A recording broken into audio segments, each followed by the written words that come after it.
What's up, everybody? It's your boy Joel here, tuning in with you guys to the All United again, back at it again, 9 p.m. on Mondays. Napshot presenting to you guys the Manchester United show, the best club in England. And poof, did you guys actually like the video? Lasted while it lasts, guys. 2 weeks, couple of weeks in the top. We were screaming our lungs out. We were enjoying every moment. We were bantering every club that came our way. 2 games in all it took. All right, 2 games in all it took. All right, for us to be back in the slums once again. All right, the game against Sheffield United and the game against Arsenal. All right, 2 possible 6 points. We could have done it. All right, we could have actually had 6 out of 6 easily. All right, but no, we decided to actually go the long way. All right, and decided to actually draw against Arsenal, and that surprise defeat, which I didn't feel surprised to me. All right, but I think surprise to many out there, especially United fans, and especially a lot of other clubs fans actually love this big time. But fellas, today we are back at it again in the All United again. We have 2 lovely powerhouse guests from Malaysia himself. All right, so we're gonna go all out with the Arsenal game. We're gonna go talk about what just went wrong with the Arsenal game. But I'm not gonna be doing it alone, like I said earlier. All right, we've got 2 powerhouse guests, so I'm gonna bring them on board right now. Give it up to Serena from footytalk.mi and the man himself from esports, Ayman. What up, fellas? Hello. How are you guys? Hi. Hi. Let's start with Serena. Serena, Hey, what a Joel. week it has been. Great How intro are you? song though, just now. I had to do that. I think many of us were actually feeling the moment whereby hashtag road to 21, hashtag, I don't know, it's coming home, or I don't know, all kinds of bullshit. But I want to ask you first, Serena, how was Okay. your week this week? I think it's been one of the worst week or worst start to the year, I could have said. So how are you feeling at the moment? Yeah, okay, I wouldn't say too worse lah. I wouldn't put the word worse, but yeah, it was a bit down because I think we were on the top of the table initially, and then now we dropped to second. Thanks to Leicester yesterday, they lost, so we Oh, remain yeah. second. So there was some defeat. The defeat against Sheffield was, for me, it was a bit I mean, I didn't predict that lah. That was a bit something shocking for me. And then the games against Arsenal, we could have actually win it again. So we lost to score. I mean, we missed to score against the top 6 again. So yeah. All right. Ayman, how about you, Ayman? How are you feeling at the moment? I mean, like, it's 2 sides of a coin, right? The good thing is we actually like stay in contention, although City can go like 4 points clear or something like that. But the recent results, right, give me some bits of worry. Is it actually like finally the time that we are burning out already? Because we have been on fire for the past like what 2 months, for the past 2-3 months, but Yeah. are we burning out? Like, are we finally burning out, or are we finally being found out, like how Liverpool was found out? Yeah, you never know. But fellas, before we even dive into what it seems to be a miserable week for all United fans, I wanted you to be out there, all you guys watching. Please like, share, and subscribe to our YouTube, Instagram, Facebook, and Twitter. Not forgetting we are on Twitch and TikTok. All right, TikTok is running by my boy Faris. All right, he don't just have an OnlyFans account, but he do have a TikTok account. So fellas, please do follow our TikTok. All right, so do not forget to share this content. Today's show is gonna be sizzling intense. All right, everyone in the panel is going to be speaking their hearts and lungs out. All right, though these people have a baby face, all right, for themselves, they look quiet, they look demure. All right, but nope, do not ever judge the book by its cover, guys. So they are going to go all out. But first and foremost, fellas, we are going to touch base with one main important thing. All right, racist. All right, this is one thing I cannot take it. All right, and I think Ayman and Serena will definitely chime in with me. All right, despite whatever things happen on the pitch, all right, this does not give us fans, all right, to actually be racially abusing our players, especially our black players. Am I? I've seen it with Alex Twanzibe. I've seen it with Anthony Marshall. I've seen it now with Marcus Rashford. So for everyone out there, guys, I think this is definitely no go. I think Serena and Ayman will definitely chime in with me. No, there's no room for racism in anywhere around the world, not just football, guys. I just want to reiterate this. All right, racism, all right, should not be anywhere near around the world. So for all out there, fellows who are criticizing Marcus Rashford, Anthony Marshall, Greenwood, all our black players, all right, in terms of performance-wise, yes, you guys can criticize. But in terms of skin color, all right, skin color, come on, fellas, we are all the same skin, all right, we are from the same blood. Nothing is going to change that, all right. So stop this racism, all right. I'm with you guys in Manchester United, fellas, all right. We are going to say no to racism, all right. So we got to drop this, all right. And guys, back to this. Speaking of Marcus Rashford, speaking of Anthony Marshall, speaking of Mason Greenwood, all right. I'm going to give you a hole. I'm going to start out straight with our debutant, Serena. Serena, I want you to talk to me. What do you feel of our forwards? Anthony Marshall, Marcus Rashford, and Greenwood. You can touch base as general, or you can talk just one person alone. It's lots of work actually, to be honest. The only problem we have now, main problems United's our finishing. It's really poor. Poor finishing. It really baffles me to see every match, every week, we have been having these kind of issues again and again. Marshall's definitely I think it's I do not see, if I come to a situation, if possible, I wanted us to actually swap him to Aman Diallo, like put him into under 23 and then put Aman Diallo back into our first 11, that was, I feel, and Rashford as well. He's good in getting the ball. He's good in dribbling the ball. He's good in getting into the D box. But the finishing part, there is no clinical finish. This is what it baffles me so much. And Antonio Martial is definitely the same thing. I think he is a person who I think I have no idea why Ole still keep choosing him ahead of anyone else. Greenwood, on the other hand, yes, I know he had a bad season, but for me, I believe he should have given more chances. He should have played more game. You should have given him more game time. At least you can see him, because the other day also he did score, right? So I would love to see him playing more instead of because it is proven Marshall was not good enough. Rashford is missing a lot of chances as well. So why not we give other players a chances and then let them just go and prove. At least there's something to prove on. All right. Good point, mate. All right. I think Serena is still very demure. She's going to keep it cool. I think Anthony Marshall, Rashford, and Greenwood, you guys she's giving you chances, guys. She's giving you a chance. All right. So better be careful. Ayman, I'm going to throw you this picture. This is what we all felt, all right, for the past few games. All right. I think this has, ever since he scored, I think that a couple of goals in that game, and boom. He is nowhere to be found, nowhere to be seen. I don't know where is he. He's been playing like a blind man on the park. All right. I'm going to go straight to this boy first. All right. We're going to leave Marcus and Greenwood one side. We're going to talk about Anthony Marshall. His performance of late has been horrendous. All right. In terms of attacking wise, or in terms of even defending. All right. This boy has not been doing simple duties of being a footballer. What do you make of this, Ayman?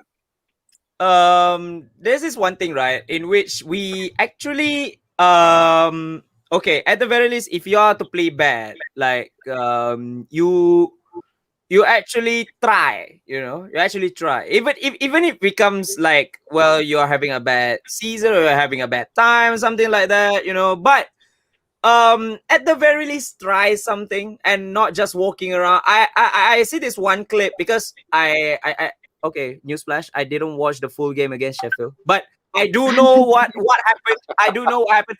I got this one clip in which we are attacking, like Shaw is the most advanced player, and what he did, he just walks around. I was like, what? But yeah, and but this one thing, right? He is okay. He like I said, maybe in few episodes ago here on Napshot, I think He has been overused over like confident shot, but you still get him to play. You still get him to play. He didn't contribute to anything because like maybe his personal problems has actually like came up to him or something like that. But what you are actually doing is that what Oli is actually doing is that you are giving him even more reason to be not confident at all while playing. Mhm. Like it's like, Yep. oh, okay, walking around. It's not him being cocky. Like, okay, I'm not playing well, but the coach is still gonna pick me over, say, Cavani or Rashford or Greenwood. But it's more of like he has no confidence to actually play games. Like, yes, he has been left out of some games, but like what, one game, and then he Yeah. still plays like maybe as a sub or something like that. So maybe it's more of his confidence of his I don't know if his heart is even in football as of now, maybe because of the other problems that coming in. But I don't I just don't understand, man, about what Yep. happened to Martial. Definitely. All right. Thank you, Joy. Can I just add on Go that, for it. right? Yeah, Mhm. I mean, what really puzzled me is, right, is you remember last time Lingard used to have personal problems and stuff, right? So Mhm. what we did is we actually bench him and all that, right? So I don't Yep. understand why Ole is not doing that. Like Ole still keep choosing him game after game after game. Even against Arsenal, I was shocked to see the substitution was him ahead of other players, So Oh, yes, yes. Yeah, so yeah. it really puzzled me. Why? For me, what you have to do is you just have to sub the player, let other players play. Then you have, if you want to earn the place into first 11, you want to earn the place on the field, you have to play and you have to prove and you have to earn the place. Not like just okay, the manager's somehow going to put me in. The manager's definitely going to put me in, so I don't have to care about whether I'm going to perform well or not. I think it's more to that kind of attitude. Oh, I think this is getting sizzling. Oh, It's getting okay. intense. I think Serena has just let herself out. Ayman has let themselves out. All right, we're going to check out the comment section first, fellas. All right, let's get into the comment section. Once again, we have Ridwan Muhammad. What's up, Anthony Marshall? We are talking about you, Ridwan. I make sure you're listening to every word that's coming out of us tonight. All right, Ridwan, tonight is all about you. All right, Elvin, thank you for chiming in. Glory, glory, man, you. And we have Prem Nair. Prem, thank you so much, Prem. Hi, man. And we have Zlatan Adrianovic. It's a marathon, but we are still in the race. I'll get back to that, bro. I'll get back to that. Anthony Martial, yes, decided to be not in today. You have been in the entire games of United. You have not been performing. So you are out of this show today. Thanks for Right, this. yeah, and we have the Footy Talk guys, all right, chiming in with their support. With Serena, the powerhouse, the Devil's Den. Yes, fellas, that is why I needed the powerhouse to be in my show as well. So thank you guys so much for actually giving me, all right, Serena, for this show. And Anwari, the founder of Napshot. Absolutely love it when Joe is hosting, when sipping on Rabina. You know that you're going to blackcurrant indeed. Guys, we were never targeting the lead when the season started, so let's become and enjoy the game as it comes. Right now, we're not enjoying the game today. We'll come to that. We'll come to that. United should have won against Sheffield and drew against Arsenal would have been totally different scenario. Indeed, definitely. Vinod, thank you, Vinod. Wow, Asin in the house. Hello, guys. Have fun in the show. All right. Ayman, if you don't know what Asin is actually a very well-known Indian actress. And I think, yeah, she kind of looks like Serena a bit, yeah. You can say Now that. All right. Thanks, Vinod. Thanks, Vinod. I was thinking like, oh, is Serena's actual name is Asin and not Serena. No, my name is Asin. No, my name is Serena. Wait. Sorry. See, I think she is the real. I think she is the real. Yeah, I think she is the real. I don't think Asin is the imposter. So can the imposter come out right now? Faris, thanks, bro, for chiming in. Fanzonia, come subscribe to it. And then we have Puva Racer. Puva, thank you. Hello, Serena. Good to see you here. Hi, Go Puva. on. You know, they haven't met Asin. They will forget what is racism with her laser attacks. Oh, no. Right, ooh, look at the comments coming in. Serena, you're much of a powerhouse here, right? Look at the bright side. Martial is starting in the starting lineup. I mean, Ole is slowly trying to understand. Yeah, we'll definitely come to that. And we have Zlatan coming in. Rashford doesn't have a finishing instinct. Marshall is a waste. I know, Vinod. I know. I'm not doing injustice. She has just said it in live TV. She is Asid and not Serena. All right, Vinod, I hope you guys actually heard that. All right, Vinod, and I'm gonna kill you this Saturday, Vinod. Definitely, I'm gonna kill you. exactly, get it. All right, we have Superbanium, Serena Welty. Could not say it any better. Last two comments. Cavani and Bruno need to play to see what great good leaders to the team. Yes, we are missing some good leaders. Ramos to menu. We'll come to that. We'll come to that. Neymar. All right, I'll definitely come to the transfer. All right, we are done with this. We are back at slaughtering the forwards. Serena, you actually ended before I went to comment and say that Martial should not have actually come into the game at the point in time. I still don't understand. We were actually performing quite well. All right, Scott went off injured, and then I saw Martial changing. Did you have ever thought that it could have been actually VDB? All right, coming in, or even I'm not too sure. I'm just trying to ring some names in VDB or even Greenwood to come in. Did you ever thought that Marcel was going to come in? No, definitely no. It was never in my mind at all. I know he's in the substitution, but never in my mind I thought he's gonna come in that early. And I was really puzzled. I mean, when he was there, I know Ole's tactic was to go into attacking, but I was puzzled why is it Marshall? Why you took someone who's lazy as fuck? Oh, I'm sorry. I mean, lazy as It's okay. lazy as that kind of person to play on the field. Why not you just try to bring Greenwood if you want to go for attacking? Try it. That's why I say give Greenwood more game time. At least we can see some changes. But I would love to see VDB instead actually at that time of the substitutions going on. Yeah, I was a bit puzzled. Exactly. Lazy as fuck. Like what Serena has said it. Iman, instead of VDB, we chose Marcel. I think VDB would have actually slotted just how the chat has said it. VDB would have been the better choice. Did you think that actually Ole got that Marcel substitution wrong? Okay, so maybe it's a little bit of what Ole has seen is that Arsenal came with a weakened side and they are not really on their best. So maybe the best way to actually go at this weakened side is to actually go on the attack. Yes, I totally get that. It's a no-brainer. It's a no-brainer kind of thing. If I'm the manager, also I'll put an attacker. Like, oh, I see an opening. So why not we go for more firepower? But going to get firepower from somebody who has not been firing, that baffles me a lot. Yes, the formation changed right after McSauce's injury. But yeah, like what Serena said, right? Maybe VDB or even Greenwood could be a better choice because I think Greenwood would have been a more confident player after what he did, the damage he did against Liverpool. Like he did a lot of damage. Like I think Liverpool fans would agree to that. But yeah, I'm just baffled. Maybe it's just one thing that Ole. He is too scared of making risks. He is so scared of taking risks. So what he did is he just threw in the players that he know. Yep.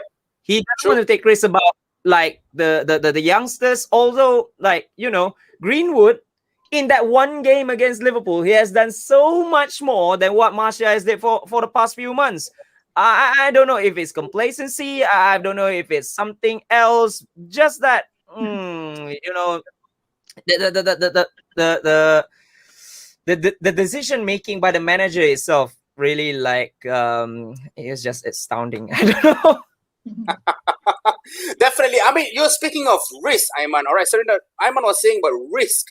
All right, but in front of goal, our forwards are not taking any risk. All right, I want to talk mainly about that Marcus Rashford chance. All right, imagine that 2 yards goal that he could have actually shoot. But no, he decided to, if we were to say in our local slang, he decided to goreng in the penalty box. He decided to do nasi goreng, nasi Maggi goreng inside the penalty box. I don't understand what was that all about. All right, all we need to do was just to shoot. All right, but I think we're done with Anthony Martial here a little bit, guys. We're gonna touch base with Marcus Rashford. No point. All right, talking this fella about what he does outside the pitch. I'm not going to touch that because what he does outside the pitch, all right, that goes without saying. That boy is top notch. He's doing a lot of things for the country. Respect that. I believe in what he's doing. He's doing what he's doing. That fella is going to go many places in terms of politics, or he's doing a lot of things for the country. But football pitch. I've seen a lot of people whenever Rashford scores, they always comes up with these posts. Doing wonders on and off the pitch. Nah, not for me, fam. Nah, not for me. He's doing wonders off the pitch. He's failing miserably on the pitch. That chance, all right, and I thought I'd talk bad about the game against Liverpool. Serena, when you saw Rashford going in the penalty box 2 yards away from the goal line, what were you feeling? Were you like cursing and swearing? Oh my God. Beyond words, that's for me, okay, like you say, right, 2 yards, right? What he could have did is he could have just tried to shoot. Okay, I know there's a defenders is coming, running also, even if it's blocked, there is a potential of own goal, probably, who knows if it's blocked, could be an own goal or something. You just try, but the moment you hold the ball there, all the defenders come running into you. It's difficult to score. So it's definitely a big no. But like how you say, you're not supposed to scoring all this. That is like one of the chance that we had.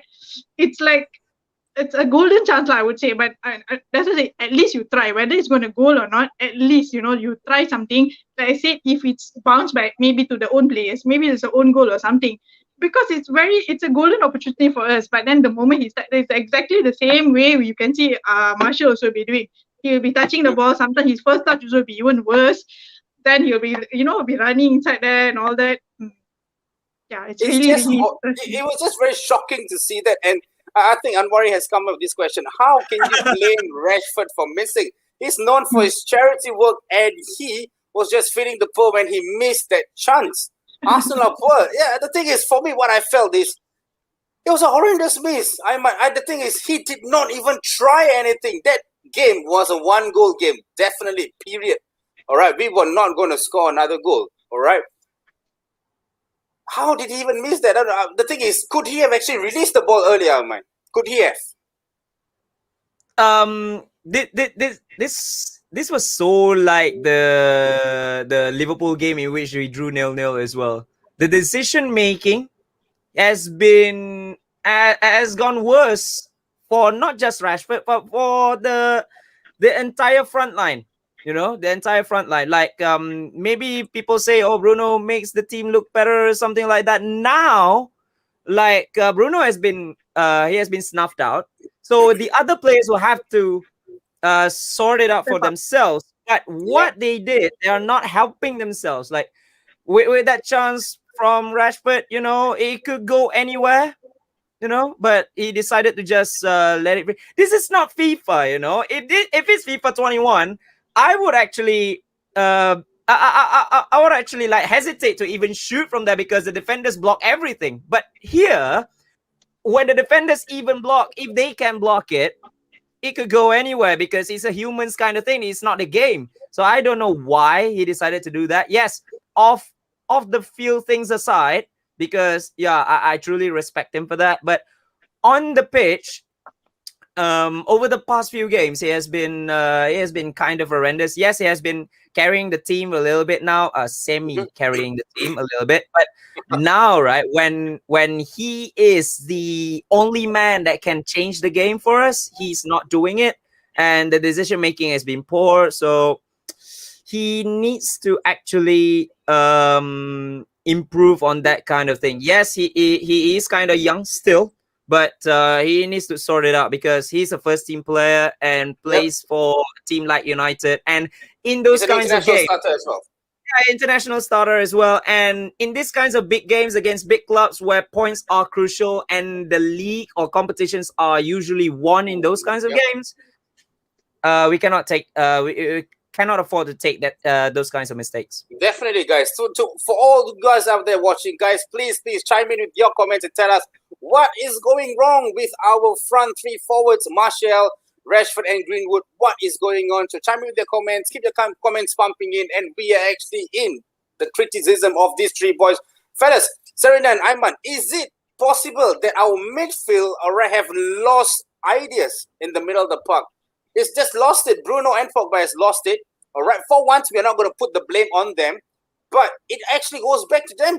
as a forward, if you look back and say, hey, look, I'm not getting any deliveries, I'm not getting any nice balls, all right, I'm not getting any good crosses, I'm not getting nice through balls for me to run it. So why are you blaming me? Blame the midfield. Isn't that has been always been happening? Whenever things go wrong, we always tend to blame Paul Pogba. We always tend to blame Bruno Fernandes. We always tend to blame the midfielder. Scott McTominay wasn't defending properly. Fred was running around like a headless chicken. But we always defend the likes of Marcus Rashford, always defend Anthony Martial, and these guys just go scot-free. That's it. As it is, they don't do anything.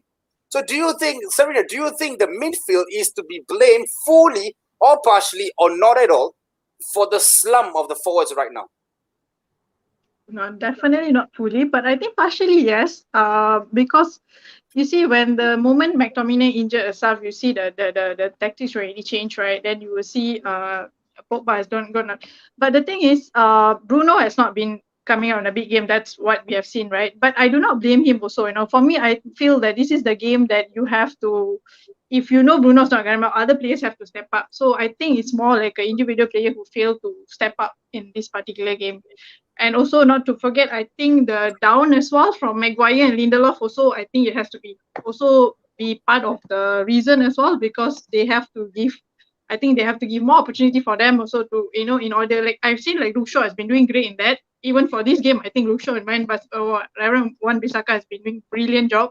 Yep. So in terms of that, I would give credit, but yeah, I only blame them partially, but not fully. Ayman, I've seen this comment from Nicholas Victor and Nelkasin. That's such a lovely name, man. Boy, you have that. I hope it's real, but I'm not too sure. All right, Lindelof seems to pay off defensively going forward, judging by Ole. Blind faith, but will Jones get a look back in? Strikers department, maybe Ole want Marshall to come good. Is it possible? All right, Ole keeps playing Marshall week in, week out, match after match, and hoping maybe one day this boy delivers. Do you think that is a little too much and of asking from Anthony Martial? No, week in, week out, game after game, slum after slum. Is this the remedy to actually bring something out of Martial? Perhaps yes, but remember, Lindelof had, I don't know if it's not public. He has got no personal problems, or should I say, off the field problems. So okay, judging by blind faith, I don't see blind faith coming in, because there are times where he was benched and then Bai plays so well in the past few games. Remember the brilliant block at the end of towards one game in which we actually got 3 points thanks to him. But yeah, maybe like in the background, actually Lindelof is trying to improve and prove to the manager that he needs to play the games, and yeah, he is better than Bai because of some things. But remember, defensive department is that you don't ship goals. You don't ship goals. You block shots. You block crosses. You don't let the forwards come into you, and you're good. And I always emphasize to almost every football fan out there is that attack is where you win games. Yeah. Although you say defense wins championships, at all, but you need to actually score goals. So if you have a front line which has no composure, no teamwork whatsoever, and they are having a big slump, you need to actually try and change it, because when you don't score goals, you don't actually win. Yes, when you don't concede goals, chances are that you win. But looking at the past games against like Arsenal and Liverpool, we're not shipping goals. But why are we not winning? Because we don't score. Very straightforward, right? It sounds very simple. But the thing is that how we're playing is that it's more of like if you don't have any ideas, just go to the wings, and then the fullbacks will just start getting all the crosses into maybe Martial or Rashford or maybe even Cavani. Cavani missed the sitter. Cavani missed the sitter. We don't actually talk about that, but I think, but really, right? The problem is that the attacking department, like defensively, we are good because maybe the competition is there already. Why is Luke Shaw improving? Competition. Why Yep. Lindelof is improving? Or Competition. should I say playing better now Yep. because Bai has come Bai has came in. So where's the competition in the side of attack?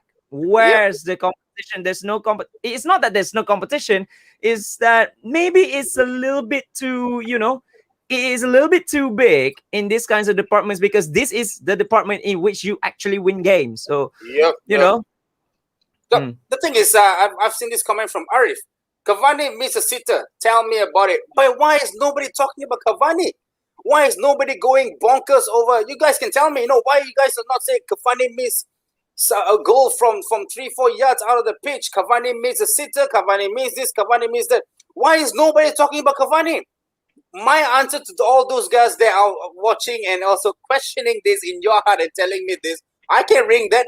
All right, I can hear it from you guys. All right, the reason why at the age of 33 years old, this guy started the game until the end of 90 minutes. He ran non-stop. He chased the balls back. He tracked back. Even though he lose the ball, he tracked back. I did not blame him when Liverpool scored that equalizer 2 or because of Cavani's mistake. Nobody went bonkers with that. You know why? Because that boy actually tracked back to the penalty box and tried to defend. But our boys, Marcus Rashford and Anthony Martial and Mason Greenwood, they are not doing any of this. I'm not asking them to score 20 goals in a season. We are not asking them to have 20 assists in a season. All we ask is to do the duties of a footballer. Simple. You lose the ball, you track back. That is how Sheffield United scored the winning goal against us. Martial lost the ball. He could have tracked back and do even a technical foul. He could have just slide the fella in and get a technical foul, get a yellow card. You're not going to miss the next game. They could have even been on the cards. You never know. But no, he just decided to stroll, have a walk in the park. I don't know what the hell he was doing. Same goes for Marcus Rashford. He missed a gifted opportunity against Arsenal. But when he loses the ball, he just walks back. The thing is, this has been a repetitive thing. All right, and we're going to take the first question of the night. All right, from Dinesh. Dinesh, thanks, guys, for chiming in. Guys, also Bruno is also going through a slump. All right, I believe. What's the panel's take? All right, Serena, I want you to finish this off with a sentence. Is he going through a slump? Do you feel like this will continue? Oh, I'm surprised this question is asked by my fellow brother. But I think Dinesh, to answer the question, no, definitely no. Bruno has actually lifted our teams up. Actually, let's not forget about it. Okay, yes, he has 1 or 2 games out of.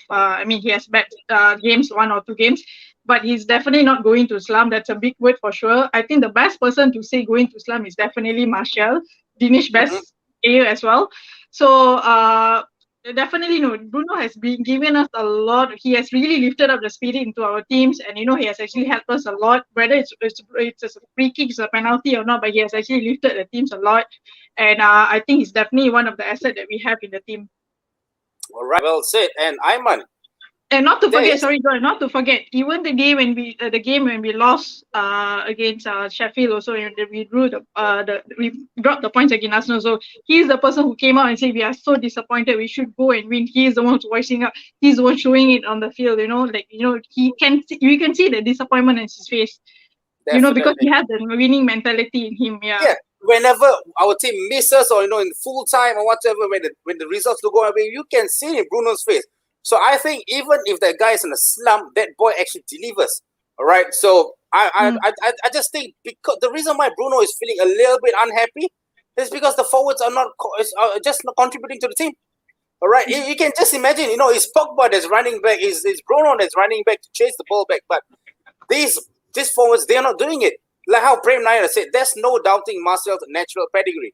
But it's a failure to take his game a step further. That's holding him back. Right now, he's arguably regressing. Yeah, Prem. It's very, very difficult to actually see how Martial is performing at the moment. My opinion from Zlatan, Adrianovic must be appointed as captain. He's doing what Rooney did when Ronaldo was captain. Okay, interesting. All right, we have got one more.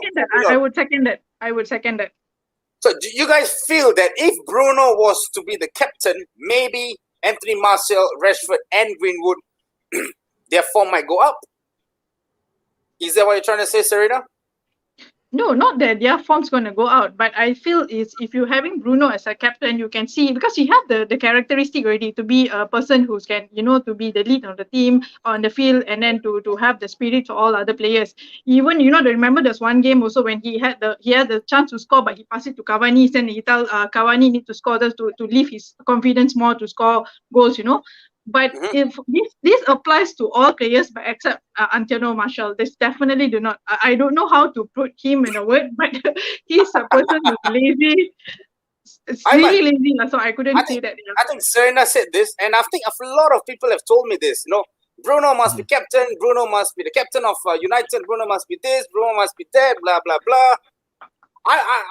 The thing is, a player can be a leader on the pitch, but can he be the one to bring the team forward? Let's say the past of United whereby Roy Keane was the captain. All right. And if Roy Keane is not playing and someone else takes over, does the team goes haywire? No. The structure is still there. All right. Why? Because we have certain players like Rooney, Paul Scholes. These fellas are all inbuilt leaders in themselves as a player. Do you think Bruno, being the captain of United, may change, all right, the entire face of United at the moment? Wow, this is a very big question, right? But we need to take back from what Ole has said in an interview. Like Bruno's passion is good, but sometimes the temper comes too much for him. Like he can lead, he can certainly lead, but at times where you need to be rational, sometimes you go rash. You don't be rational. You just become rash, and sometimes that's what I think lah. Okay, I think that's what Ole took into account as well. Like Bruno, don't get me wrong, he has got the captain's mentality. He has got the passion to actually lift the team spirits up, all that. But captain is not 100% about just be passionate, just doing all the right things.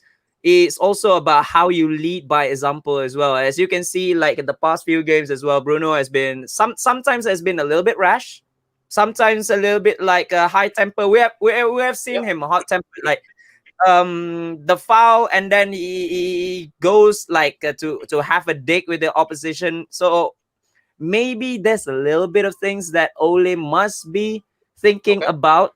Like certainly Bruno can be a captain, but is either one of the two maybe about his temper, or is it the case of something being done too early? Because this is Manchester United, right? Yes, I know. Like Boy became captain after one season, but you need to see as well the attitude of the players on and off the pitch as well. Is he there to actually lead by example? Yes, leading on the pitch is one thing, but leading in the changing room is something else as well. All right, good one. The thing is, I can have a lot of Martial supporters, a lot of fellas who defend Martial can tell me, look, he's not a number 9. So why are we making so much noise? That just like we not say this, Martial, how we playing him off position and style that doesn't suit him, but expecting a miracle from him? The thing is, they can tell me, no, Martial's not number 9. Martial is actually a left winger. He's actually a left forward winger. We have played him in number 9. It failed miserably.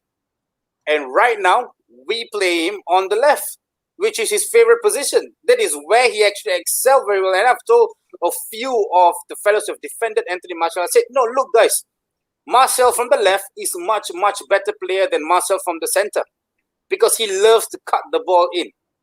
But at the moment, his work rate and his effort is just zero.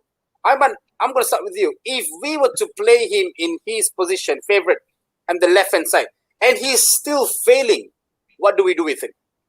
Wait, I think he always said that he's a striker instead of a left winger. Yeah. So say if we are putting him, actually we have put him a lot like early season as well. He's having a dip. That's just what it is. He's having a dip in form.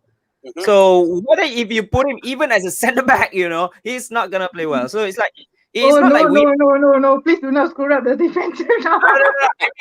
I mean, say you put him anywhere, he cannot do the job because he's having a dip in form. Like say if we are to play him at his best position and whatnot, if that player is not having his best day, like I don't know if it's up for debate or not. Like, please bench him for a while. He cannot even play. He cannot even move. He's not Yeah. having a passion in the game still. So and he's becoming lazy as a cause of that. So putting him anywhere won't change anything. The only place to actually put him in is the bench, not here. Not on the Am I starting said it? line, not as a sub. Like, play anyone else first for the team's sake and not to just blindly believing that he will perform. Totally. Look at what Prem Nair said, guys. We got to take a look at some of the comments from the comment section. Prem Nair said, "Our striking trio, RMJ, looks like Forex play where we have uptrend and downtrend unpredictable." Totally. All right. We have Ridwan Marcel. "My opinion of Bruno is always never give up. He had the leadership and should be a captain." All right. And we have Vinod coming and say, "Mac Sauce have to be the captain. The real deal, British and Academy, not Bruno." Ooh, Serena, you wanna reply to your fellow counterpart? Yeah, actually, we had these discussions also earlier before. We not really favor McTominay. I mean, I have no harms on it because McTominay is also one young lad who has been, dedicated players as well on the field, and came from our academy as well. So, I have no harm because the only thing is because I feel that Bruno has the, how do I say, he has the senior things comparing to McTominay, right? So that's why I would prefer Bruno more than Correct. him. But if it goes to McTominay also, I wouldn't Either way, against it. Yeah, I wouldn't against it. I think both of them have that fire in them still. Like, I think, like Correct, last correct. time I said it, a captain mold the team all over. So missing a game, the mold will not change. Once the mold is set, the team will never change. We have experimented a lot past season. Give the lad a chance. Yeah, I think give this lad a chance. I think Bruno.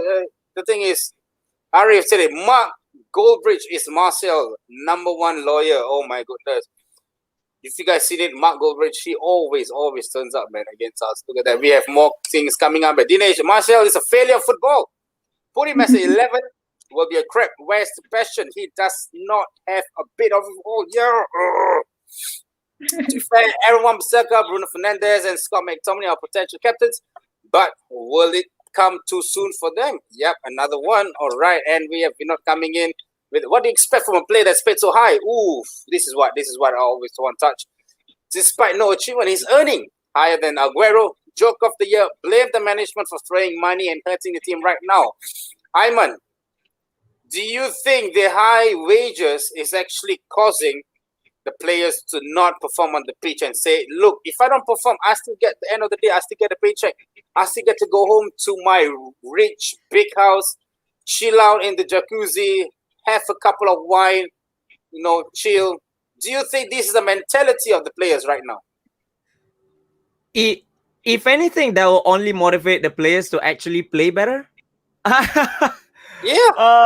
Yeah. But I don't know. Is talking about the wage is just what football is nowadays. Not only in the UK, not only Premier League, but in the Malaysian league as well. It's everywhere in football. Like everyone are paid ridiculous amount of wages, but they are not just just not performing or something like that. The mentality may be there already for some players who are being complacent about things. Maybe the bonus is there, something like that. I don't know. Talking about wages, right? Yeah, maybe like offloading a little bit, but you cannot cut the wages. That's one thing. So the only thing that you can actually do is play or no play him. Like if you're asking for somebody to actually perform, but he's not, and then you play him every week, then that won't actually that will actually teach people. That won't actually teach people. So the only right. thing that you who is actually to do the man management. True. We're gonna wrap up this RMG topic in a minute after we get this. A lot of people have said this to me, and I've also been a part of it. When Marshall scored, he's a hero. When he don't, he's a villain. Not fair for him to receive this criticism. He's having a dip in the form, man. Marshall haters, chill lah. From an LFC fan. Fellas, I'm going to start with Serena on this. But if Marshall's going to score against Southampton this Wednesday, everyone is going to go haywire with me. They're going to say Marshall is back, boom, he's scoring, that's it. Haters are going to be hating. All right, Marshall is back in the business. For me, it's consistency. Do you think if now Marshall was to score, you will regard him as, look, Marshall is back. Guess what, bitches? Marshall is back. Would you actually react in that manner? No, but I would be happy because I have seen some progression on him. You have seen him progressing towards every game. If he has to score, that is his role. He has to score. You have to do your job. You've been paid to do your job. You're not paid to just walk on the field. I could have also walk on the field. Then you can take over the referee job also as well. I think the referee ran more than him. But I think it's if he's going to score, I'm not going to call him as a hero, but I'll be happy to see him progress. Actually, every fans, what they wanted is to see the players do their job. If you are failing, you are failing every week, so you should have proved to us, okay, there's something on you, okay, you are doing something, you are changing something, you are going into something, you are doing some changes. We will be happy. Okay, and then after that, towards the end, if he really scored every game, he's going to score more goals, and then he's going to create a lot of clinical finishes and all this. Yes, why not? We can tell him that he is one of our best striker at the end of the season. But the problem now, he is not doing that. And every week he's miserably. And sometimes when when you see a substitution happen, what do you expect from them? To be a game changer, to see there's a difference on the field. But you're going to put someone who, it's like, I don't feel you're paying 11 people now. It's like more like 10 people, you just feel that the fella does not even exist. That really baffles me and frustrates me. Ayman, you're going to put the nail to the coffin for this. I'm going to ask you one question. I always do. I'll put you in the spot. Are we being too harsh on Marshall, Rashford, and Greenwood? Or do they still need more time? I've heard a lot of people say they need more time. We are coming into the second half of the season. All right, in another 3-4 months' time, we will be ending the season soon. How much time do they need? Do you think we should just forget, being too harsh on them, and just move on with life? What do you think?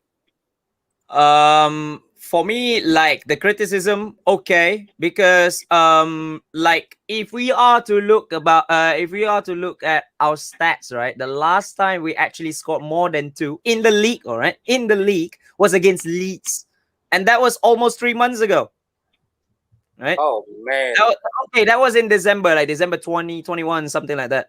That's the last time actually a club of United's caliber failed to score more than 2. Like we actually scored more than 2. So maybe that's why the criticism came, right? We always grind out wins. We are not winning because we are not scoring with our chances. So yeah, okay. I'm not saying that they need more time, but we need to play them and then give them time, or hoping that they could actually perform. Maybe give the players who are actually performing or who can actually give the damage to them. Maybe players like Van der Beek or even Greenwood, because Greenwood has only been given like one game, and then what damage he did. He actually damaged Liverpool. For goodness sake, he actually damaged Liverpool. He actually damaged Alisson's weaker foot. For goodness sake.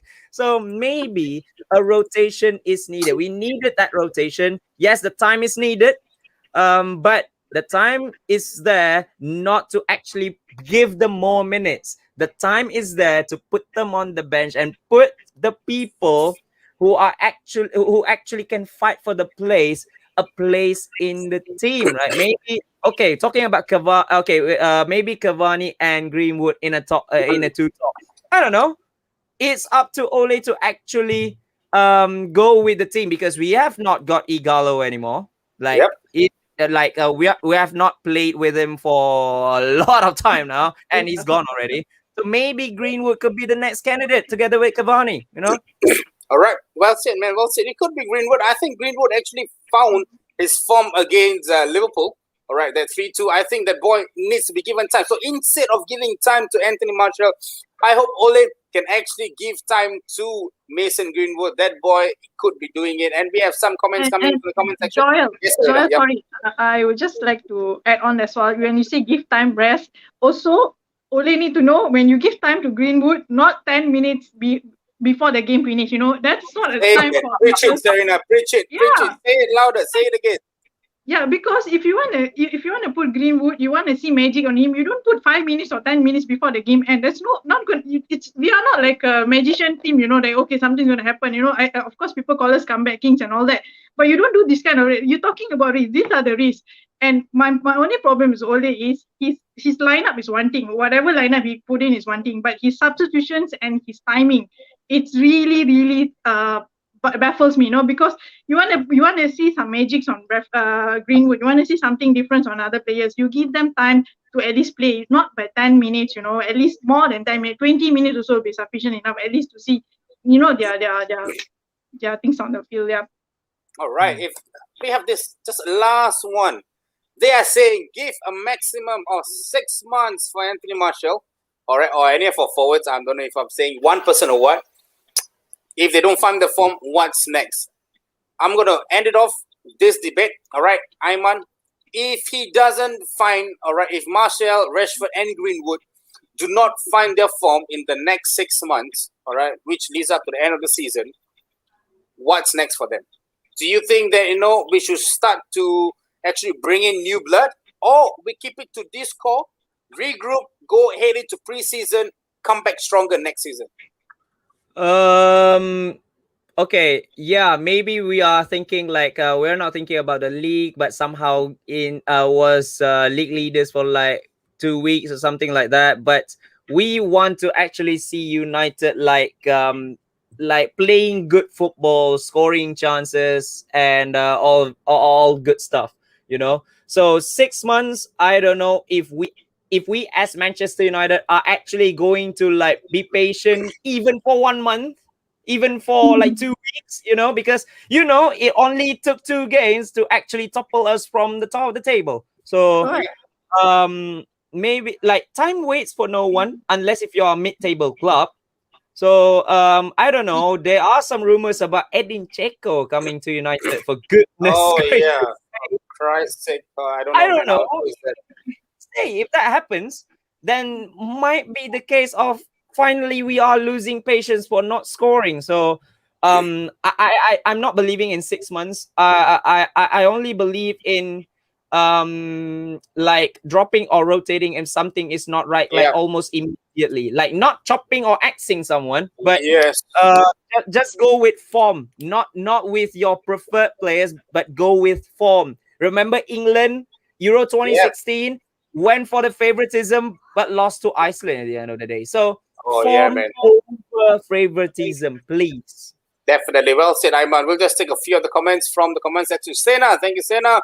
It's just slump. Fat much. It's typical jinx period for on-form teams. It's fine. Dig deep, win at all costs, scrap through, do it Fergie style. Critic is fine because it's always up and down. Have faith. We have faith, Sena. We have faith. But the thing is, currently at the moment, everything is going haywire. And Serena, you have a fan here from Trunchy Trung from Myanmar, I think. I think it's a friend.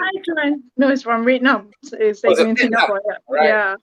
Bro, her name is not Serena. Her name is Asin today. All right. She has if you look back, all right. And Faris are saying, preach, Serena, preach. All right. We're going to end this topic with one thing. All right. One thing and one thing alone. All right. I think these boys need time. All right. And I hope these boys actually find the time pretty soon because games are coming in thick and fast. All right. And we need the attack. And I think, like what Serena said previously, our defense has been getting much, much better from what we started to what we are now. I think our defense needs to be highlighted. And there's 2 players which I want to highlight, all right, is Luke Shaw, all right, and Aaron Wan-Bissaka. This is one of the stats that I took out, and our stats are proudly presented by Tristan. So, Tris, thank you so much, bro. All right, Luke Shaw is averaging 2.0 key passes, P90 in the Premier League this season. his best ever tally in the league competition, a threat from set pieces and in open play. And if you were to look at Aaron Wan-Bissaka, this is his game by numbers versus Arsenal. 82% pass accuracy, 10 balls recovered, 5 tackles attempted, 4 tackles won, 4 clearances, 3 interceptions, 2 chances created, 2 fouls committed, 1 big chance created. United stand-up performance. I'm going to start with you, Serena. All right. What do you think of the performance that Luke Shaw and Aaron Wan-Bissaka brought to the table on Sunday? Oh, great, magnificent. Like I say, right, two of the players that I would have given credit for this match is these two players. Luke Shaw has really improved a lot. I would say probably maybe because of the Telles came in, there's also, that's why I say, when someone came in, you have to fight and earn the place. And that's what Luke Shaw is doing and is proving to all of us, that he is better. There's Telles also coming in, so he has to fight for his place, So in terms of that, I still rate Luke Shaw's better than Telles. Not say Telles is bad, but Telles is a good crosses as well. But it's just that I feel that he need more times as well. But in terms of performance, Luke Shaw and Aaron Wan-Bissaka has really changed a lot and improved a lot. And I'm so happy to see that. Well said, Serena. Well said. Aiman, performance of Aaron Wan-Bissaka and Luke Shaw, commendable? Or, this is some players where, we have been slandering them big time.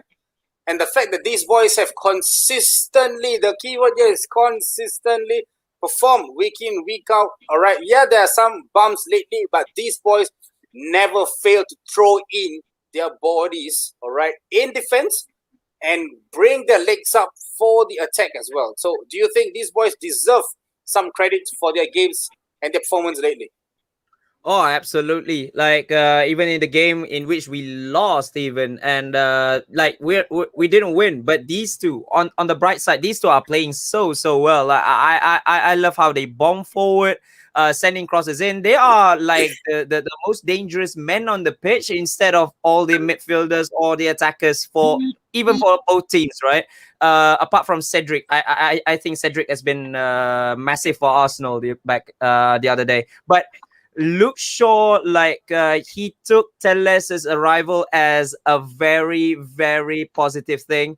Like for him to improve himself, and he benched Telles. Like when we are actually playing Telles, we thought like, oh, okay, let's just play Shaw now. He's not there yet. Wan-Bissaka on the other end, although he has not got that, but at the very least, there's the dynamic of it, right? So we always see Wan-Bissaka going forward a lot and not really doing well defensively.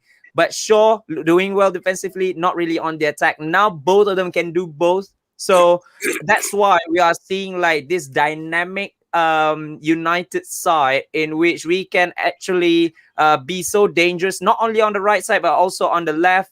And be defensively good on both as well, because Wan-Bissaka this season has really improved massively in defense. So credits to both of them. Really massive. If we are to actually challenge for the title, we need to have both of them fit as well. Perfectly well said, man. Well said. The thing is, these two boys have really played extremely well, and I feel that these boys have more to give, because the inclusion of Telles have even actually made it more better for Luke Shaw. We just need more competition. And Serena, I don't want to miss this comment because this is your friend. All right, so you're going to talk to him and tell him what do you feel of the game this season in 10 seconds. You're going to just talk to him about this. You're going to answer your friend about this. What do you think about De Gea this season? De Gea for me is still one of the great keepers that we have also in United. Okay, maybe he's not on par of the world best keepers, also, but he's one of it. I know there's certain matches that he lost his touch and all that. He especially the games against the previous game where the pass, he could have actually cleared the ball, but he did not do that and all that. Some mistakes and all that. He's quite bad in penalty for me, I think. But overall, he's still a masterclass for me. He has saved a lot of save also, not to forget that, because I know sometimes when he's having a bad times, people try to slam in and all that. But one person, I'll always stand by him, because when we were having these defenders that we are talking about, who has improved, last time was even one of the worst. And he has been saving our ass week by week, those days, So you still have to give credit. For me, he's still one of the best keeper as well. And Dean Henderson as well. I'm not to say he's also good. He's coming up, but I think he just need time to to get more games and all that. And in due time, he also can be one of our number one keepers also. Yeah. Totally. Fellas, 1 point felt like a 0 against a depleted Arsenal team. I feel we should have actually won something out of this Arsenal game because we were just not guns blazing. Look at that, guys. This is our record against the top 6. People can tell me that, we do not need to win the top 6. All right. We just need to get results out of the teams that is below us. But we are also not getting points out of teams from below us. And also the top 6. Look at it. Tottenham 6-1, Chelsea 0-0. Arsenal, we lost at home. And Manchester City, we draw home. Liverpool, we draw away. Arsenal, we draw away. All right. This result alone is actually worrying. Why? Because we can't get anything out of the big 6. And also we are actually failing at home. All right, Ayman, I wanted to wrap this up for the first agenda itself is, are we back to aspirations of top 4? Or do you think we actually have a chance to fight for the league title and just one last push for the league title? Or we're going to just say, look, we have the league, we have the FA Cup, we have the Europa League. Shall we just concentrate on one of each? And the other two, we just say sayonara? Not essentially sayonara, but I think we need, as a big club like United, right? We need to actually fight for every title. Like, yes, we are not thinking about title. We are not thinking about the league at all this season, but somehow we are there in contention. But from the stats I'm seeing, right, I felt like some of the points okay. It is justifiable that we lost the points because we are not playing well. But I still think that there are like 6 points lost in there. Against Chelsea, against Liverpool, against Arsenal, we are losing points. So if we are to challenge for the title, take the points out of the teams that we can take the points from. But it is always the games against the big 6 that we have to actually get the points from, because these are the games that actually win you the league. Yes, people say that no, it's actually against the mid or bottom table clubs that win you the league, but you need to actually take advantage of anything, like a depleted Arsenal or a depleted form Liverpool or some sorts. We are not taking them. So I believe it's kind of slow, but we need to actually be challenging for everything. Like if we lost, we lost, but challenge. Yeah. Ridwan said, I believe we have to take one step at a time. Serena, do you think we have to take one competition at a time instead of taking all 3 competitions and going gun blazing and getting results poor? Do you think we should just take one step at a time, one competition at a time? Actually, what I'm actually afraid of, like, the semi-final curse is still in my head. Like, I'm just worried that it's gonna go against and all that. But because why at this moment, now we are only playing Premier League, and then on how we are playing FA Cup. Europa is coming up soon, so it's gonna be tired traveling, all this. Then the players going to be tired. Are we going to have that same mentality, to go there and all that? Because I feel that at this moment, for me personally, I think we can forget about Europa. I feel that because after we beat Liverpool, maybe we have the chance to win against FA Cup, but not say going to be easy, okay? But at least we can try to go, because to be honest, even for me, like how Ayman said, for me, even Premier League was not in my target initially when the season started, But then now, because we see there's a chance because of other players favoring us, by dropping their points and all that, so we could have actually fight for it as well, But FA Cup, if we have the chance to win it, I would love to win it, because at least there's one silverware. Because I think now we already been 2 seasons, right, without any silverware, right? Yep. So at least one silverware, then from there we won another, we keep adding and all that. Because once you get titles, right, when you win something, at least okay, what you have to, because that's what Klopp did as well, Klopp has been going into finals, losing and all that, and then they go another finals and then they win it and all that, So when you start winning, you will have the same mentality, it's like keep winning and stuff, Fellas, I would like to wrap this up with the first agenda with what Rio Ferdinand, our former devil, has said it. If anybody's starting to get carried away at Old Trafford with the position they are in, it's a reality check for us. All right, not just the Liverpool game, not just the Arsenal game, but the Sheffield United game as well.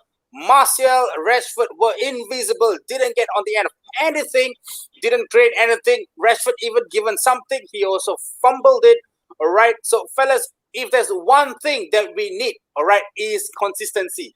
Because that is what is going to drive us and the team forward. And if there's one boy, all right, who actually perform consistently, all right, is our play in focus, is Edison Cavani. All right, I'm going to start with all this goal. All right, Ayman, this boy has been performing, all right, not just for his goals, I'm going to say, but for his work rate that he has put on the pitch. All right, he has chased all the balls. He have tracked back when necessary. He have actually given 110% throughout all the games that he's performed, Ayman.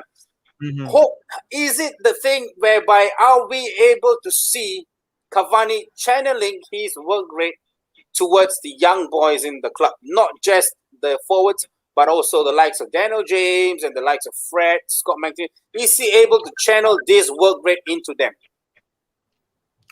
Yeah, we are going through this kind of transition whereby that has happened when Ibrahimovic was at the club. So it ignited the players like Martial and Rashford as well at that time. In which there's this one time where Ibrahimovic was injured or got an ACL, and then Rashford just boom, because he's got that mentality, he's got that motivation. So maybe Cavani can do that as well. The only thing that for me could be the problem with Cavani trying to channel this passion or the work rate is maybe the language, because from what I heard, from what Shaw said in the interview after the Arsenal game, he said that Cavani doesn't speak much English. That could be a problem as well, about why these players are okay. They are learning from Cavani, but they cannot learn as much because of the language barrier. But Cavani, like I'm not gonna say that he has been stellar. I'm not gonna say that he has been performing like boom, because there are times where he should have scored but he didn't. He missed some sitters as well in games where there's not a lot of chances. But the work rate was there, like just what we needed. It's surprising that he's 33. It's so surprising that he's 33. But I think the next few months is gonna be big for the team, and most part of it could come from Edinson Cavani himself. Not only just goals, but maybe the team performance as a whole. You unmute, is it, Joel? I can't hear you. My bad, fellas. This is such a technical horror. All right, Sereni, how about you, Sereni? Do you think his consistency, all right, has been the game of the life he has been giving us? Because right now I see he is by far the best forward in United currently. All right, but are they able to channel this work rate that Edison Cavani has throughout the entire team? All right, because we did this badly from our forwards. But at the same time, we need this mentality to be inbuilt in our defense, in our midfield, and our forward. Do you think Edison Cavani will be able to do that?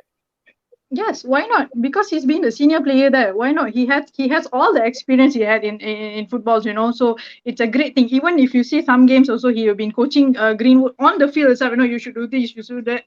You can see him leading as well.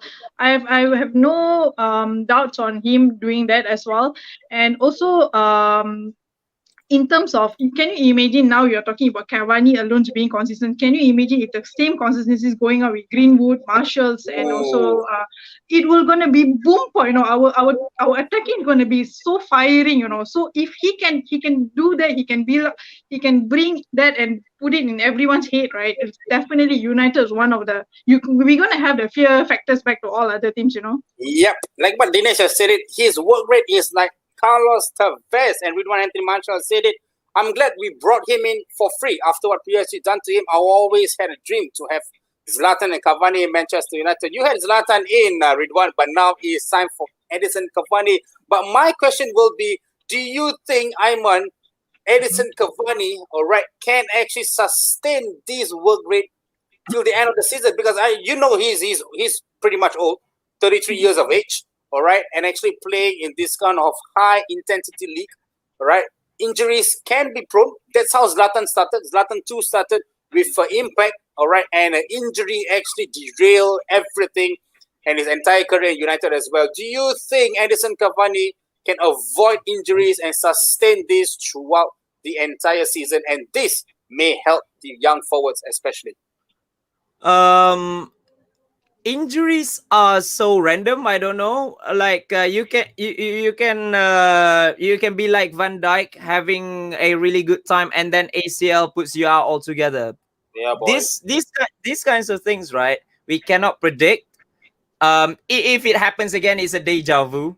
Like Mm-hmm. it happens again, but maybe the other forwards can actually learn from what he's doing right now, like the work rate, which has made him a big star, not only in PSG, but as well when he was with I think Palermo or Napoli, Yep. something like that. That he has been so huge, El Matador, as well as the Uruguayan national team. He can play anywhere. Like remember back then the front three of Forlan, Cavani, Suarez, which has been crazy, you know. So maybe these young players can actually look after him about how he goes for the team, and then when it's time to go, because you know Cavani hasn't got that many years left in him. When it's the time to go, I hope that these youngsters actually learn something, you know, because I don't know what happened after Ibrahimovic, but the players have become a little bit more complacent. But now, like, it's a second chance for these players. So please take it for the good of the team, not only for the good of the team, but for the good of themselves as well. Because you don't want to see Martial being left out of French squad again. That's a good one, man. That's a good one. French will be happy to see him without in the squad. I know, right? Mm. Look at that. This is how Heyjud comes in and actually slather me. El Matador begun Mata Buta. Oh my goodness. I mean, that was something I was saying. Dinesh had said it. Cavani has the quality, Joel. That is good to get him through. His determination is fantastic. And here we go. Serena's friend, Jack Grealish, a player for Manchester United. I think so. Ooh. He actually just hit the nut in the crack, my boy. I mean, Jack Grealish, that boy. But the thing is, Tran, the thing is, I would love to actually have him, but he's really expensive, man. Especially right now, Aston Villa, they're on a Money rise. is nothing for us. Oh, no, at the moment, no, man, Serena. The thing is, Jack Grealish at the moment is flying high with Aston Villa. Fellas, Aston Villa is a team that's coming right up. They have a couple of games on hand. If they win this, they're actually on a good run of form. So I really doubt that Jack Grealish would want to leave a high-flying Aston Villa team, all right, to actually come to a pretty weakened United right now, who have no consistencies, have the work rate is not there. So we actually need, all right, 3 to 4 players of Edison Cavani's stature to come into United. All right, but I'm going to throw you one question here. All right, do you think Edison Cavani, all right, has to be starting every game? Because I know games are coming in thick and fast. I've said it earlier. Mhm. At the age of 33, it's difficult to play at an intense level in the Premier League. But we have seen him. I've seen him play against back-to-back games, and he actually delivers 10 out of 10 in terms of goals. Yes, he doesn't do that, but his work rate is there. Do you think it's about time Ole just said, okay, you know what, screw it. Let's just play Edison Cavani week in, week out. Do you think that should be the way to go, or that is risky? For me, it's a little bit risky. Looking at how he performs well, but looking at how he's prone a little bit as well, you know. So like I said, yes, injuries can be random, but if you're overworking someone who plays a lot of games, like he came here without that many game time, and then he's got game time, you know. But I still think that these kinds of players are trump card, not really trump cards. What do we call it? Let's just say wild card. I don't know which way to put it, but it's like one special card in which you can use, but you cannot use too much, or the effects will be gone. Like for Just like someone, a draw 4 in Uno, bro. Okay, maybe. But say right. I think yeah. Not really every game like in a short amount of time, because he can get tired easily as well. That's why I think that's what I saw with PSG even before. But yeah, he could be the main starter, but the rotation needs to be there as well. All right, we're gonna take a look at the comment, and it's gonna start off with this. Faris have said it. Grealish, expensive like fuck. Yeah, oh boy, it's really going expensive. I think it's going to cost like 110, 120 million right now. And Dinesh have just poured the cold water in all United fans' hearts and said, "Guys, calm down. We are all still second. Let's not get ultra panic. All is well and calm. I think we will start to panic if we do not get a result against Southampton, which we'll be talking about it at the end of the show." And Vinod have said it. The mentality of the players is bad. Look at Haaland. He's copying Cristiano Ronaldo's regime despite not playing the same team.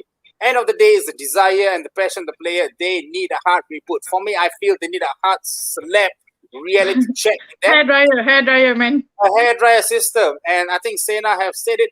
Start him. He's 33. He's probably got 2 good years left. He can't step when he's 34, 35. I don't think so. He will be even in United when he's 34, 35. Start him all season. Why bench him all the time? Start him now. Don't wait for Diwali. Have the party right now. Oh, speaking of Diwali, to all my Indian fans out there, Indian movie, Rajinikanth is releasing his movie in Diwali. So remember to watch that, guys. All right. All right, I'm not there. It's coming in Deepavali. I only can do this when I'm alone here, guys. All right, so nobody's going to stop me from this. So Deepavali, remember that, guys. Sena, you hit a very nerve point in me. I'm waiting for Deepavali at this moment. Not for the end of the season, but waiting for Diwali. All right, Ridwan Antimas has said it will be risky to play him every game. Maybe play him in the Premier League and the FA Cup. Give Diallo all the youngsters. Oh, Ridwan, I'll come back to Diallo at the end of the day. All right, but that said, Edison Cavani, I hope he really can play in, week out. What Ayman said is difficult to play him week in, week out because of the intensity that is brought upon the league. But at the point of time, like a draw for, like a trump card, like a wild card, if he's called upon, this boy always performs. So we just need this boy, Edison Cavani, to actually channel his work rate throughout the entire team. That alone being said, fellas, we hope that United actually turns up with a hard-working team this Wednesday, which we'll be talking about. All right, but we're going to just sidetrack a little bit of football. All right, and we're going to sidetrack away from criticizing United and praising some players.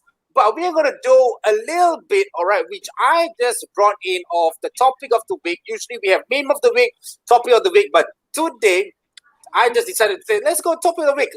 All right, and the question is, are you knowledgeable enough? All right, and it's not a trivia, it's not a game, it's not a quiz, but it's something that has been in the back of my head buzzing, all right, because I want to defend these people big time. All right, a lot of people have told me this. All right, I'm going to explain what the question is. Are you knowledgeable enough? Can you, all right, accept someone who do not play football to come and talk to you and give you their views on football? So to all out there watching, all right, chime in with your comments, guys. All right, can you actually accept someone who do not play football and come to you and say, hey, come on now, this fella is not doing this, Greenwood is not playing well, Rashford is not playing well, and we are like, hey, come, you do not play football, what do you know about football? You know that question, that is a question that everybody loves asking. You don't play football, what do you know? What do you know? So this has been a lot, and I've seen a lot of players, a lot of people these days, they actually do not play football, but they are actually knowing what football is. They know the tactical games, they know the players, they know which players to play in which position, all right, but they do not play. Are we harsh to criticize them? Serena, I'm going to go and start with you first. Do you think it's harsh to actually cancel off these kind of people and say, no, look, you don't know about football, all right, balik kampung lah, dah balik, all right, you don't play football, for what you want to talk to me? Do you think it's right for us to actually shun them off, or no, let's embrace them in our community? Yeah, Joel. First of all, thanks for bringing up this topic, especially when I'm in the top in the show as a panels, right? Because All I right. think this kind of questions really needed to be raised. Because for me personally, I have faced that because there's two things. One is I don't play football. Second is I'm a female, so I always Oh get yeah, criticized. yeah, yeah. Definitely. So Preach yeah, it, so I Serena. always It's the platform is yours. Preach it. so I always get criticized on this, when you don't play football, you are female, your views does not matters, you don't know anything about football, you don't know what is it football is and all this kind of thing. So when you wanted to say something out of about football, you wanted to discuss something, people will just push you away, or sometimes they don't even think your opinions matters. So what they do is they will just try to just push you away and all that, but one thing I can tell is to those people who thinks people who's pushing you out and all that, right? This is the don't give up, because at the end of the day you start moving, start slowly. For me, like, that's what I've done for myself. I start learning it in a slow way, getting all the information. People who have been supportive to me as well, because not everyone does that, because some people they still believe in you, they still feel football is a universal things and all that, right? So it is things that people have to open their mind and see, because yes, maybe people who don't play football, the views might be different than yours, but it doesn't mean they don't have the same dedication as you, they don't have the same commitment as you. I wake up every early in the morning 4 o'clock so to watch the same game as you. you know I have the same dedication, the same passion as you as well. So what is it, what you can't have this kind of biased thought that you are better than anyone else. And just to nick it out all of that also, here I am as a panels, and you are there as a keyboard warriors. Give this lady a beer, guys. Give this lady a beer. I think she have just slated everyone out there with this and said, "Keyboard Warriors is hot. I need a drink. I need a drink, guys. We need a drink. I need a drink." No, That I bitch. need to take a new shower after this. Yeah, that was sizzling. I think if anyone have not heard that, fellas, you need to hear what Serena just said. She's someone who don't play football. She's a female, and I've seen a lot of people coming to tell me, "Hey, what do you know about football? You're a girl. You don't play football." And the guy is, "Hey, you don't play football. Why is that? Why is it so difficult to accept someone, all right, who do not play the game, but they are very knowledgeable?" Ayman, let's go to you. Do you play football, Ayman, for a start? I have not played football for more than 7 years now. All right, but you have played football before, yeah?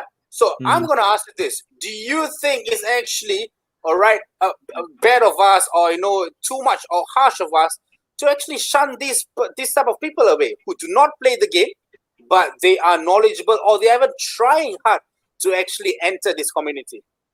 All right. First of all, these kinds of like sports debates or sports talks or whatever is a game of opinions, right? Even management as well. Although is a matter of win, lose or draw, but it's still very much opinion based. Like let's say for Ole, what he's starting Martial. Maybe he said that Martial is better than the others, although he's not playing. It's very opinion based, So knowledge, yes, it does matter a lot. It does matter a lot, but doesn't mean that if you don't actually play it, that you don't actually have knowledge about it. Maybe you're not playing. Like I've not played football for more than 7 years now after my back injury, but I've been looking at coach notes. I try to be friends with coaches. I try to watch videos and learn a lot more, and perhaps maybe apply for a coaching license at the end of the year. But still, right? Yes, playing it by yourself means that you've got experience and this and this and this about players' lives and how to actually management, how to actually get to understand why this and this and this happen, because this is not FIFA, this is not PES where you can actually play everyone every single game and then hoping for them to actually perform well. Okay, but like you can understand when things happen, this and this and this, and when tactics happen, why against other teams these tactics are being used, why are we playing like this? Why are we going on the attacks like this? This. Knowledge is the most important thing of all. It doesn't matter you play or not, Yep. especially if, let's say, if you want to be a panel or if you want to be a commentator, because I've been there. If you want to be someone that is whose opinion are being valued highly, knowledge is number one. Yes, experience means that you are viable enough, capable enough, but sometimes, right, experienced players are not they don't really know how to channel their knowledge. So Yep. yeah, knowledge is the number one thing. Yes, passion is something else, but knowledge is the most important of all. But you cannot base someone's knowledge on their experience of play. One can actually play not a single game of football, but knows better than what you actually know. All right, yeah, man, definitely. I think Iman and Serena have said it perfectly. We are going to go into the comment section and see what our viewers actually feel about this. We're going to start off with Vinod. Playing football is one. Understanding and analyzing football is another ball game. Not every player can analyze the game well.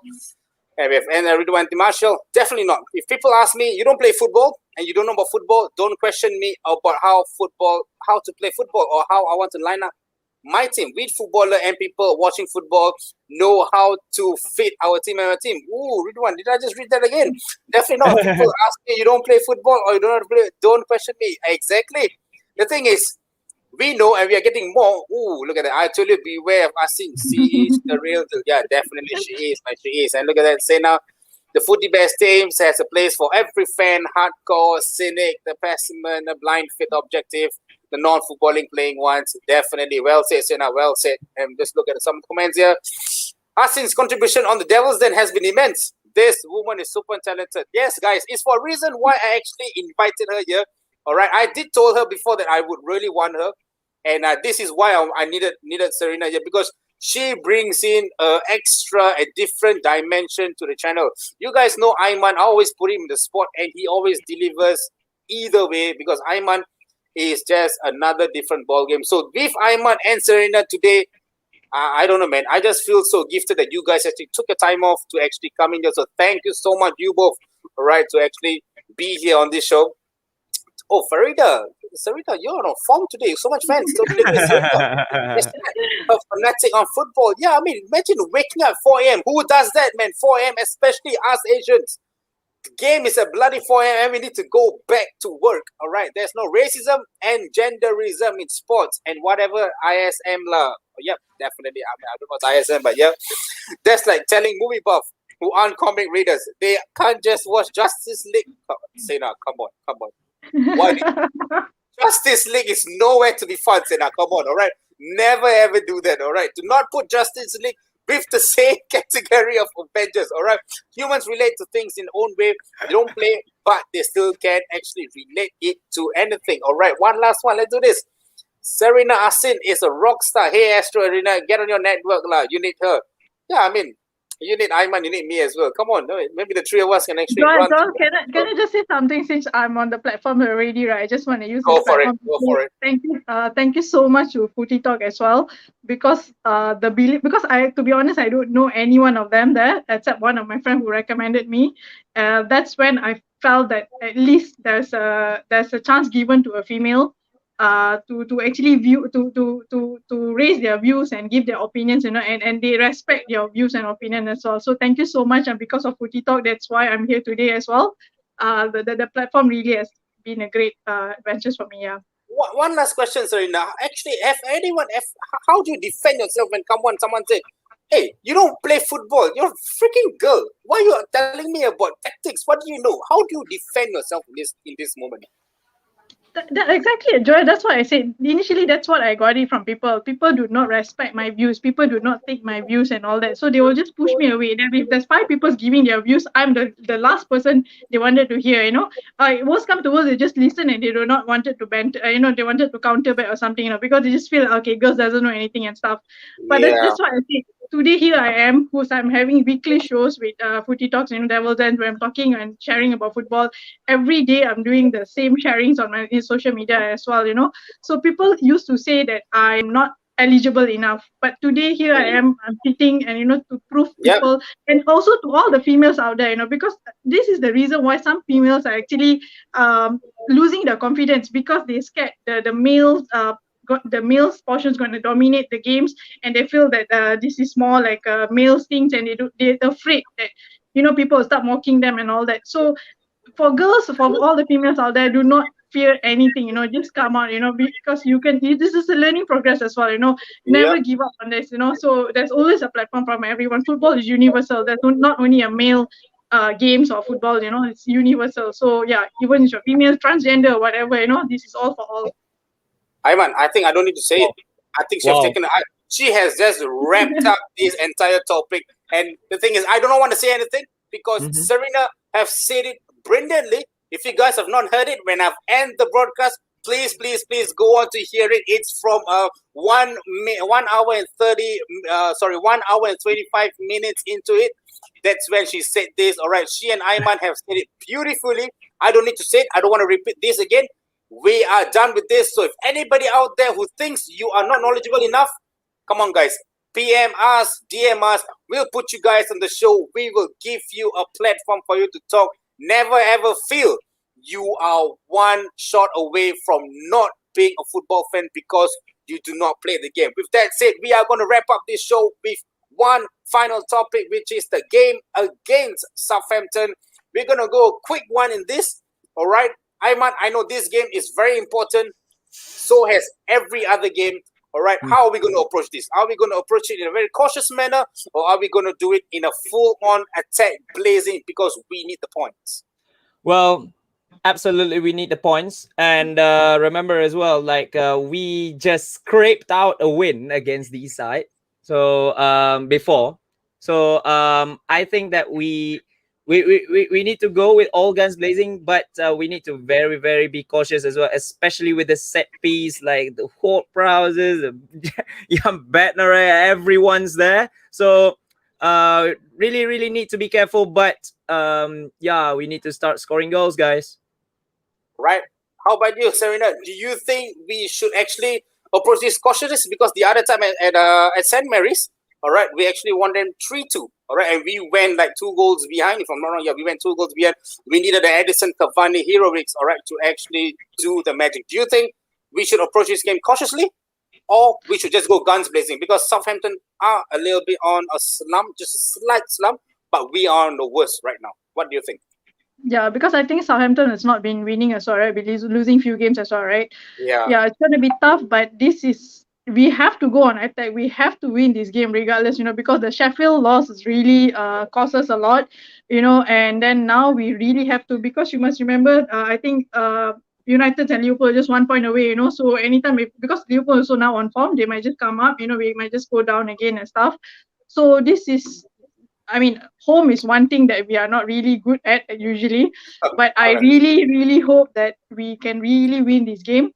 Yeah, Edison Cavani did the magic the other go the first leg one, so I hope there's more goals in this game. And I'm not sure who's the lineup gonna be. If Marshall's still gonna be on this game, for God's sake, I don't know how many gods I want to pray. I just hope that he did something good for this lah. All right. Just one last one before we go on to the predictions. Ayman, do you think we should see the debut of Diallo, Ahmad Traore Diallo? He scored 2 goals. All right. I mean, it's a good start as a United career, being in the under-23s. Do you think it's too early to bring him on, or this should be a perfect platform, perfect stage, perfect time? Looking at our forwards playing, this could be the time where Diallo performs. It could be, but remember, he only plays like maybe like a single digit. I think 5 games prior, 5 senior games prior to this. So could be, should be, but not really starting. Maybe as second half, like an impact side kind of thing, just to get him the vibes, the feels of the Prem before he can actually inflict the damage, in which why we signed him for huge loads amount of money. All right, look at that. No, We are but going to just in my opinion, I think I would just let him play in under 23 first because okay. he just came in from Italy. So I feel that he need the game time. Let him play because even in first 11, like how Aiman said, right? Maybe he's going to play substitutions, second and Yeah, all that. definitely. Let him play first 11 in under 23. Let him get used to the game. Let him get used to the entire thing, the environment, the cultures, and everything. And then maybe 1 or 2 months down the road, 1 month or something, then you can just bring it to the first 11. At least All right, you already prep him, before the first 11 that's to the true. first 11 team. Yeah. I was hoping maybe we could see something of Diallo this Thursday because I feel I have had enough seeing like the likes of Martial, Rashford, and basically being off form. Maybe a new burst of energy, like an 18-year-old Cristiano Ronaldo coming into United. There, I'm thinking a bit too much, but that is the vibe I'm getting right now. But yeah, it is what it is. We're just gonna go into the comments just a little bit. All right. Sena said it. Well, guys, I'm sure you've tried to tackle girls, so Serena knows how to dribble past those tackles. Girl power style, indeed, man. Indeed. Look at that. Matic, Amir, thank you for chiming in. Paola, Serena, Albakov. All right. And look at that. I'm torn like this game. I want revenge on both teams. All right. I can't call this. I'm torn for the wrong reasons. Yeah, bro. Because Southampton is a feeder team. Of course you will be torn. All right. It's going to be tough. Especially James Krause. He's a very good free kick and taker. Yes, exactly. And United will go guns blazing. Take some note on how Liverpool came off the some kicked up back season now if we are serious on the title. Indeed. All right, fellas. Serena, I'm going to start with you. What do you think of the predictions? I'm going for 3-0 United win. 3-0. Whoa, girl power on fire. Aiman, how about you? Those misfiring that we had all on the attacking, right? I hope they really just push and throw it all against in Southampton game, yeah. All right, and Dinesh has said it 3-1 to United. How about you, Aiman? Yeah, we need to get our season kick-starting again. And looking at the last time we actually scored more than 2, I would love it to be 3-0, but let's see, 2-0. 2-0. All right. I'm going to spill the beans. I'm going to spoil the party for you guys.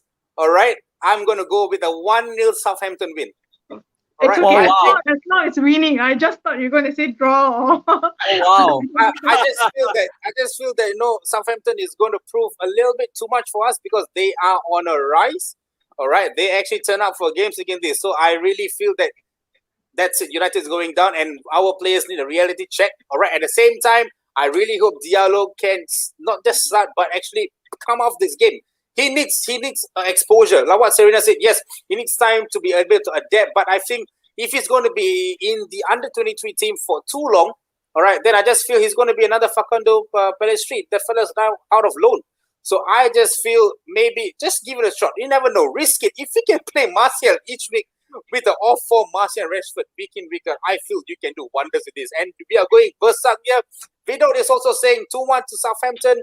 All right, Sena is going 1-0 United. Rewind Manchester said 3-2 to United. All right, are you feeling reverse psychology? No, bro, this is not reverse psychology. This is what I feel.